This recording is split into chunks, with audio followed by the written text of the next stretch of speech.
बहू, तुम्हारे माँ का फोन आया था, तुम्हारे पापा की तबीयत बहुत खराब है। हाँ मम्मी जी, मुझे पता है। पता है कि क्या मतलब है? जाओ अपने पिताजी का सेवा करो, उन्हें जरूरत है तुम्हारी। लेकिन मैं नहीं जा सकती मम्मी जी। क्यों?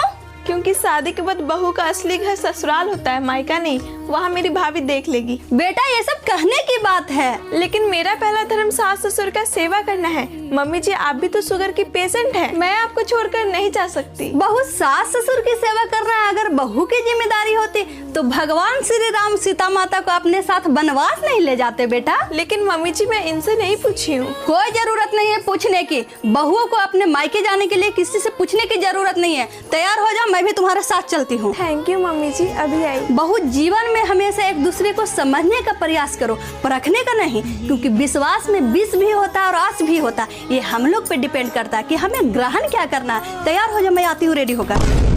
माँ जी, ये इतना बड़ा मंगलसूत्र, इतनी सारी चूड़ियाँ पहन के जाना जरूरी है क्या? जरूरी है, अभी तेरी नई नई शादी हुई है। थोड़ा कम भी तो कर सकते। चुप तू, सब अलाव होता है, जा। और सुन, बच्चों को अच्छे से पढ़ाना लिखाना।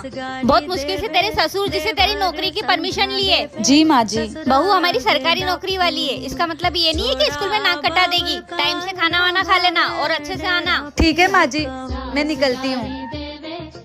हेलो बच्चों, good morning. Good morning teacher. देखो, आज हमारा पहला दिन है, इसलिए मेरा पढ़ाने का बिल्कुल भी मूड नहीं है। मैडम, आज पहला दिन है ना, तो हमारा भी आज मन नहीं है पढ़ने का। तो चलो सब लोग हेड डाउन कर लो और आंख बंद करके सो जाओ। टीचर, आपकी नई नई शादी हुई है क्या? ज्यादा बातें मत करो, सो जाओ।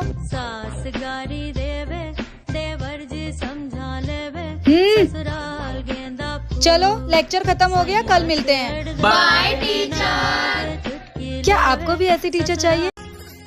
दीदी, ये भाभी जब से इस घर पे आई है, बस घूंघट में ही है। इनका चेहरा नहीं देखा, आगे घूंघट के पीछे का राज क्या है? छोटी, इस घूंघट के पीछे का राज तो पता लगाना ही पड़ेगा। चल तो। माँ जी, ये लीजिए चाय। माँ, आपने भाभी का चेहरा देखा क्या? हमने तो आज तक नहीं देखा है। माँ, मुझे तो लगता है कुछ घोटाला है। बेटा, अभी पता लगा कर आती हूँ। साहिल बेटा, चल तो। ठीक है माँ, चलो।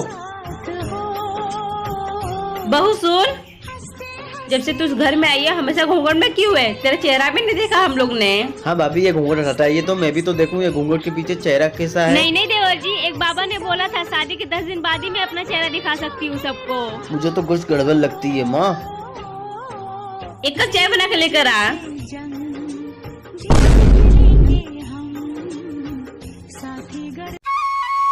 मम्मी, दादी और बुआ आ रही हैं। क्या? एकदम चुप हो जा, पापा का खर्चा बढ़ाने आ रही है। चलो जल्दी से गेट बंद कर लेते हैं, नहीं तो अंदर आ जाएंगी दोनों, दिमाग खराब करेंगी। पोती, गेट खोलो बेटा। देखो बेटा, मैं गांव से आई हूँ, अचार लाई हूँ तुम्हारे लिए। भाभी, भैया, सृष्टि, कहाँ हो? अरे बेटा, 3-4 घंटा हो गए हमको यहाँ पे खड़े हुए, कोई गेट ही नहीं खोल रहा है। क्या करें, यहीं पे बैठ जाए क्या? अरे मैं इन लोगों को बहुत देर से देख रहा हूँ, गेट पे बैठी हुई हैं। काम करता हूँ, इनसे पूछ लेता हूँ क्या बात है। क्या हुआ अम्मा? मैं इतनी देर से देख रहा हूँ, आप लोग गेट पे बैठी हुई हैं। हाँ बेटा, बहू बेटा की आए थे, लेकिन कोई गेट ही नहीं खोल रहा है। एक काम करिए, आप दोनों लोग मेरे साथ मेरे घर चलिए, मैं कुछ करता हूँ अभी। ठीक है बेटा। बेटा, पिछली बार दादी आई तो पापा से चुगली कर दी थी, और इस बार करना नहीं।